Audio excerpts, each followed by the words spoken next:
നിങ്ങളുടെ favourite shows ഇനി ഒരിക്കലും മിസ്സാവില്ല. ഇപ്പോൾ C5 കാണും നിങ്ങളുടെ ഫേവറേറ്റ് ഷോ തികച്ചും സൗജന്യമായി.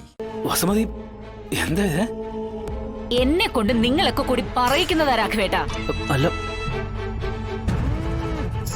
ഇനി എഴുന്നേറ്റ് വരുമെന്ന് യാതൊരു ഉറപ്പുമില്ലാത്ത ഒരു പെണ്ണിന്റെ അടി ഉടുപ്പ് കഴുകി പിഴിഞ്ഞു വിരിക്കാൻ എന്തിനാ ഇവൻ എവിടെ പിടിച്ചു നിർത്തിയിരിക്കുന്നേ? അമ്മേ, ഇവന് വേറൊരു കല്യാണ ആലോചനയായിട്ട് ഒന്ന് പെരുവന്താനം വരെ പോവാനിരുന്നതാ. അക്കാര്യം ഞാൻ ഇവനോട് ഫോൺ ചെയ്ത് പറഞ്ഞിരുന്നതുവാ.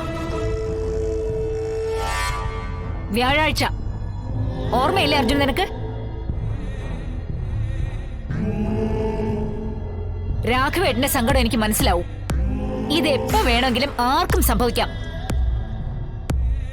ലോകത്തെ തനിക്ക് ചുറ്റും നടക്കുന്നതൊന്നും അറിയാതെ ഓർമ്മയില്ലാതെ കിടന്നു പോയിന്നും വരാം. പക്ഷേ അങ്ങനെ കിടക്കുമ്പോ തനിക്ക് ചുറ്റുമുള്ളവരുടെ പെരുമാറ്റം അനുസരിച്ചുള്ള സഹതാപമേ അവർക്ക് കിട്ടൂ. വസുമതി, അതിനിപ്പോ ഇവിടെ ആരെന്ത് ചെയ്തെന്നാ? ഒന്നും അറിയുന്നില്ല അല്ലേ രാഘവേട്ടാ? അവരെവിടെ? നിങ്ങളുടെ ഭാര്യ സത്യഭാമ. അല്ല, അവളൊരു ജോത്സ്യനെ കാണാൻ പോയിരിക്കുക, മഹേശ്വര തമ്പൂരിയെ. ദോഷങ്ങൾ എന്തെങ്കിലും ഉണ്ടെങ്കിൽ നോക്കി പരിഹരിക്കാൻ വേണ്ടിയാ. ഈ വീട്ടിലെ ഏറ്റവും വലിയ ദോഷം സത്യഭാമ തന്നെയാ രാഘവേട്ടാ. നിങ്ങൾ അവളെ എടുത്തുനിന്ന് കിണറ്റിലിട്. ഈ വീട് നാടൊക്കെ രക്ഷപ്പെടട്ടെ. എന്റെ പേരക്കുട്ടിയെ തെരുവിലേക്ക് ഇറക്കി വിട്ട മനസാക്ഷി ഇല്ലാത്തവളവള്. അതുവരെ ഞാൻ സഹിച്ചു, ക്ഷമിച്ചു.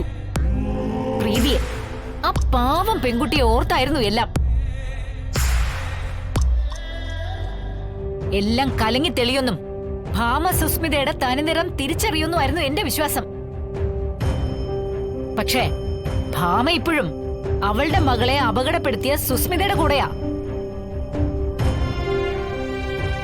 അവള് നന്നാവാനൊന്നും പോകുന്നില്ല. ഇനി സ്വന്തം മകൾ എഴുന്നേറ്റ് വന്നാലും സുസ്മിത തലയ്ക്കൊരു അടി കൊടുത്ത് വീണ്ടും കോമയിലാക്കും. അപ്പോഴും സത്യഭാമ പൊന്നെ ചക്കരയെന്ന് പറഞ്ഞ് സുസ്മിതയെ കൂട്ടുപിടിച്ചോണ്ട് നടക്കും. അവളുടെ മണ്ടത്തരത്തിന് ഞാനും കൂടി അങ്ങ് കൊടപിടിച്ച് കൊടുക്കണോ രാഘവേട്ട? വസുമതി വിചാരിക്കുന്ന പോലൊന്നും അല്ല. രാഘവേട്ടന് പറയാൻ അങ്ങനെ പല ന്യായങ്ങളും കാണും. ഭാമ കൊടുത്ത മൊഴി ഒന്നുകൊണ്ട് മാത്ര സുസ്മിതയ്ക്ക് കോടതി ജാമ്യം അനുവദിച്ചത്. അല്ലെങ്കിൽ തക്കതായ ശിക്ഷ കിട്ടി അവളിപ്പോ അകത്ത് കിടന്നേനെ.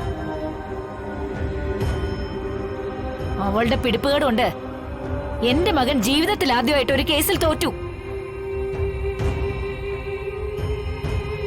ജീവിതം മാത്രമല്ല, കരിയർ കൂടി ഹോമിക്ക ഇവൻ, നിങ്ങളുടെ ഭാര്യയ്ക്കും മകൾക്കും ഒക്കെ വേണ്ടി. രോഹിത് ബലമായി പിടിച്ച് കൂട്ടിക്കൊണ്ട് പോയില്ലായിരുന്നെങ്കിൽ സത്യഭാമ സുസ്മിത ഇങ്ങോട്ട് എന്നെ കൂട്ടിക്കൊണ്ട് വന്നേനെ. അപ്പോഴും ധൃതരാഷ്ട്രെ പോലെ നിങ്ങൾ ഈ ചക്ര കസേരയില് മിണ്ടാതിരിക്കുള്ളൂ രാഘവേട്ടാ. സത്യഭാമയും സുസ്മിതയും ഒക്കെ കൂടി നടത്തുന്ന കോമാളി നാടകം പിന്നെയും തുടരും. അത് നടക്കുമ്പോ കട്ടനടുത്ത് കുന്തവും പിടിച്ചുകൊണ്ട് നിൽക്കുന്ന ഭടന്റെ വേഷം കെട്ടാനേ എന്റെ മകനെ വിട്ടുതരാൻ എനിക്ക് ബുദ്ധിമുട്ടുണ്ട് രാഘവേട്ട. ഒരു ചെറുപ്പക്കാരനാ ഇവൻ, ജീവിച്ചു തുടങ്ങുന്നതേ ഉള്ളൂ. ഞാൻ പറയുന്ന ഒന്നും കേൾക്കാനില്ല രാഘവേട്ട. ഡൗൺലോഡ് ചെയ്യൂ C5 ആപ്പ്. കാണൂ എല്ലാ എപ്പിസോഡുകളും സൗജന്യമായി.